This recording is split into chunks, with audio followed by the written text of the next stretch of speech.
I'm going to show you how I build my custom 3D stove covers. First, we're going to start off with cutting down this 24 by 36 inch wood board to make a custom size stove cover of 22 by 30 inches long. Now I'm going to use my circular sander and sand the board smooth on the sides, top, and bottom.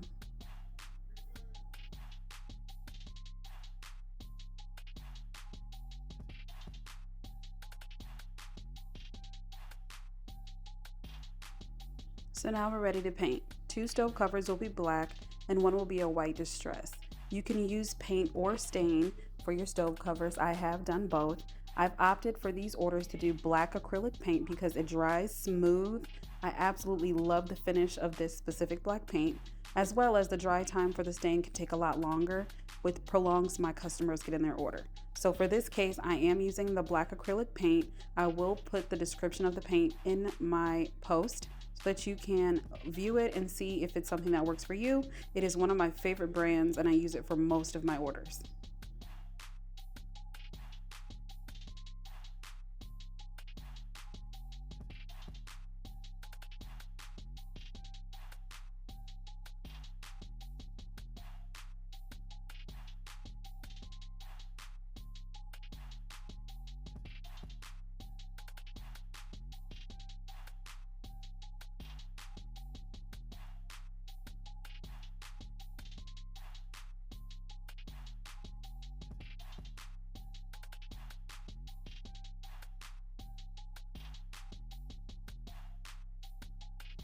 We finished the first side of the board and now we're flipping it over and getting the back side painted.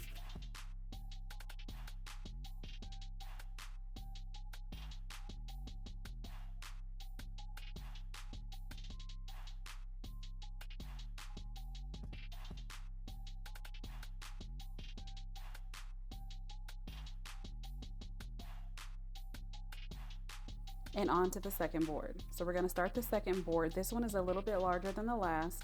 The second board is 22 inches by 33 inches, and we're painting this one black as well.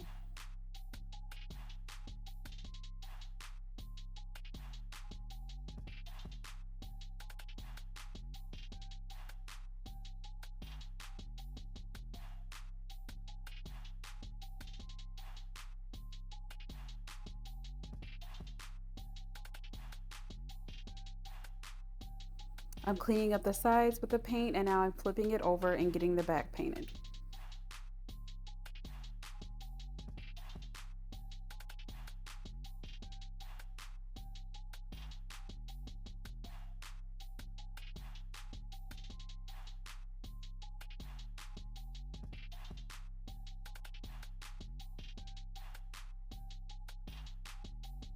All right, y'all.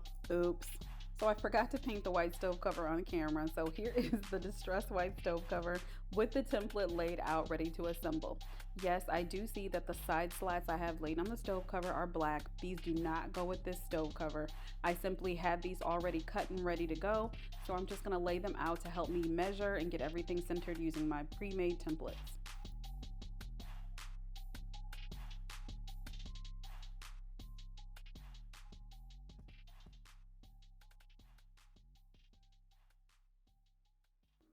So we whipped out the measuring tape and we're just gonna make sure that everything is perfectly centered and aligned in the middle of the stove cover.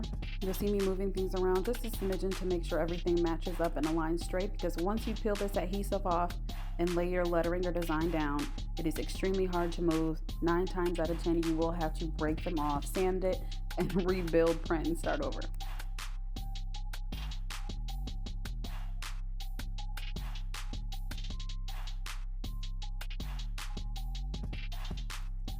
As you can see, once I have the template measured out and centered in the middle of the stove cover, it's as easy as just peeling the adhesive backing off and laying them right inside the template, and everything is perfectly aligned.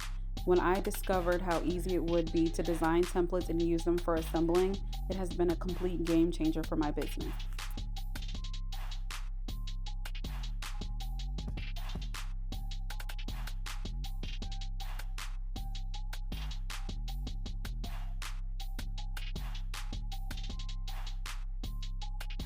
Yes, girl. And we are moving right along to the second stove cover. And as you can see, I do have the side slats laid down already to ensure that I'm in the center of the board. And I've already measured the sides and have the templates perfectly centered. So we're peeling off the adhesive backing and getting everything laid inside the template so we can get on to the next stove cover.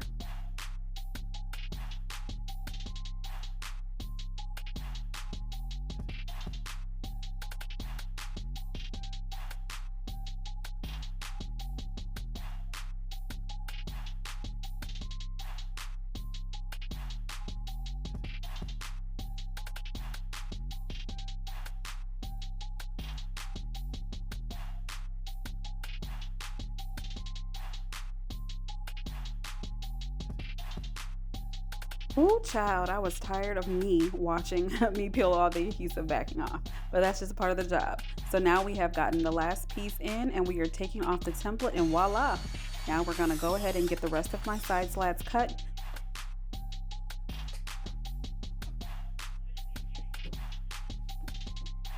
All right, y'all, so now we're gonna get the side slats painted so we can add them to our stove covers. I'm doing the sides, the top, the bottom, and there is my child raiding the refrigerator and pantry as usual, and he's gonna enjoy his 5 seconds of fame in the spotlight. And we have the side slats painted and we're gonna go ahead and put them on. So here are the white side slats. As you can see, I'm also adding the handles and hardware to each side slat so that the stove cover can be picked up and placed down with the handles.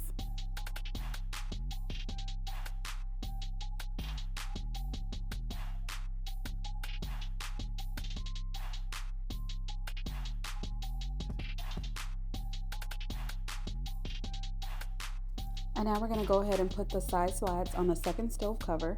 This is going to be our Humber's kitchen stove cover. And so we have the black slats with the wood glue on them. We are now brad nailing them down. And then we're going to fill the holes. Brad nail holes are very small, but I still like to fill them. I don't want any holes in my stove cover, so I'm going to fill them up really quick. It just takes a very light sanding. And then I'm going to put the hardware on first. And then once I'm finished with the handles, I'll go back and I'll paint over the filled holes and lightly sand them. So now I'm gonna start sanding over where I filled the holes. And I'm also gonna run the paint dabber over it and clean up the side handles so they look brand new and freshly painted. And now I'm gonna go ahead and apply the second handle to the stove cover.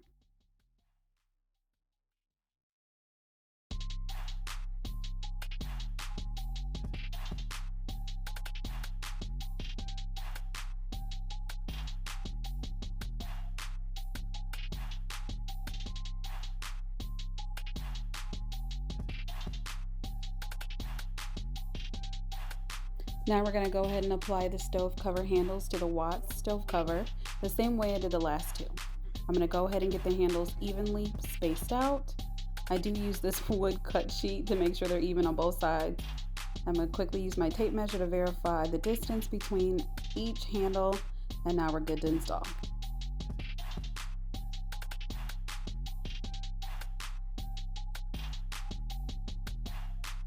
So now all the stove covers have handles. I'm going to go ahead and move on to the final stove cover and place the template down and get it assembled.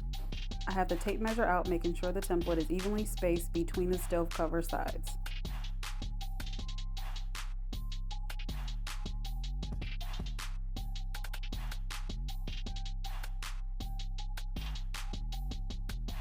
I gotta have fun while I'm working. So now back to peeling all the adhesive off the backing so that we can quickly get them placed within the template and get the stove cover assembled and ready for sealing.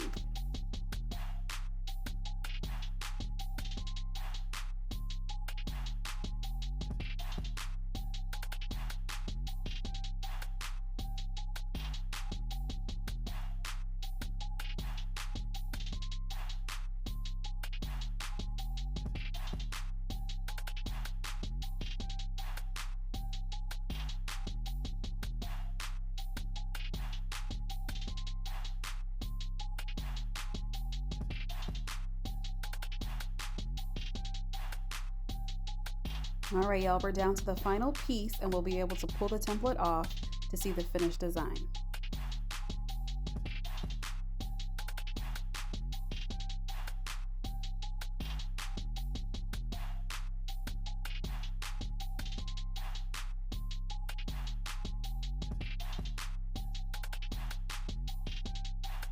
And look how pretty it is.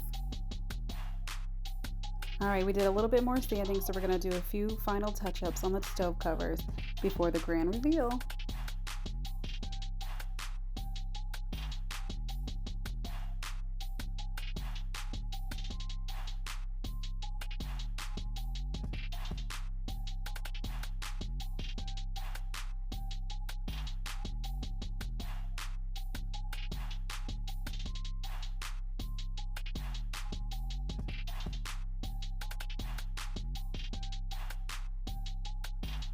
And here's the completed stove covers. Y'all, ain't they pretty? They are. I absolutely love the black with a golden stain on top. It doesn't matter what pop of color you add, that black and golden stain is a win every time. Y'all, thank you so much for tuning into my channel and watching my vlog of my stove cover build. I hope that you enjoyed this video. If there's anything else that you would like for me to do a tutorial on or a vlog on, please comment below. I will be sure to comment back, respond, and include that in my next content. Have a blessed and amazing day.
Thank y'all so much for watching my video. If you want to see anything specific, please comment below and let me know what you want to see, and I will include that in my content. Have a blessed and amazing day.